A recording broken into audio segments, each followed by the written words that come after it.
ಇನ್ನು ಕುಸ್ತು ಬಿದ್ದಿದ್ದಾರೆ. ಈಗ ಸಿದ್ದರಾಮಯ್ಯವರು ಕಣ್ಣೀರು ಹಾಕ್ತಾರಂಥ ಘಟನೆ ನಡೆದಿರೋದು.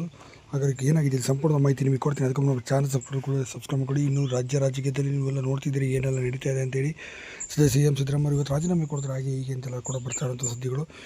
ಇನ್ನೊಂದು ಕಡೆ CM ಸಿದ್ದರಾಮಯ್ಯವ್ರಿಗೆ ರಾಜೀನಾಮೆ ಕೊಡಬೇಡಿ ಅಂತ ಅಭಿಮಾನಿಗಳು ಮತ್ತು ಕೆಲವು ಸಚಿವರು MLAಗಳು ಕೂಡ ಕೇಳ್ಕೊಳ್ತಿರೋಂಥದ್ದು.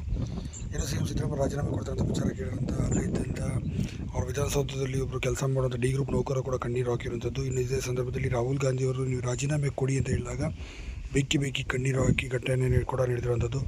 ತುಂಬಾ ಕಣ್ಣೀರು ಹಾಕಿದ್ರು ಅಂತ ಹೇಳಲಾಗ್ತದೆ. ರಾಹುಲ್ ಗಾಂಧಿಯವರು ಸಿಕ್ಕಾಪಟ್ಟೆ ಕಣ್ಣೀರು ಹಾಕಿದ್ದಾರೆ. ಹಾಗೆ ಸಾಕಷ್ಟು ಬೇಸರ ಕೂಡ ವ್ಯಕ್ತಪಡಿಸಿದ್ದಾರೆ. ಇದೇ ಸಂದರ್ಭದಲ್ಲಿ ಕುಸ್ತು ಬಿದ್ದಿದ್ದಾರೆ ಅಂತ ಹೇಳ್ಬೋದು. ರಾಜೀನಾಮೆಯನ್ನು ಕೊಡಿ ಅಂತ ಹೈಕಮಾಂಡ್ ಕೇಳಲ್ಲ ಅಂತ ಅಂದುಕೊಂಡಿದ್ರು. 5 ವರ್ಷ ನಾನೇ ರಾಜ್ಯದ CM ಅಂತ ಎಲ್ಲ ಮಾಧ್ಯಮಗಳ ಮುಂದೆ ನಾನು ಹೇಳಿಕೊಂಡು ಬಂದಿದ್ದೇನೆ. ಈಗ ಒಂದೇ ಸರಿ ಈ ರೀತಿ ಮಾಡ್ತಿದ್ದಾರಲ್ಲ ಅಂತೇಳಿ ಅವರ ವಿರುದ್ಧ ಸಾಕಷ್ಟು ಅಸಮಾಧಾನ ಕೂಡ ವ್ಯಕ್ತಪಡಿಸಿರುವಂಥದ್ದು ಸಿದ್ದರಾಮಯ್ಯವರು. ಸದ್ಯ ಯಾವುದೇ ವಿರೋಧ ವ್ಯಕ್ತಪಡಿಸದೆ ಅವರ ನೋವನ್ನು ಅವರೇ ನುಂಗಿಕೊಂಡು ಕಣ್ಣೀರು ಹಾಕಿಕೊಂಡು ಸದ್ಯ ಹೊರ ನಡೆದು ಬಂದಿದ್ದಾರೆ.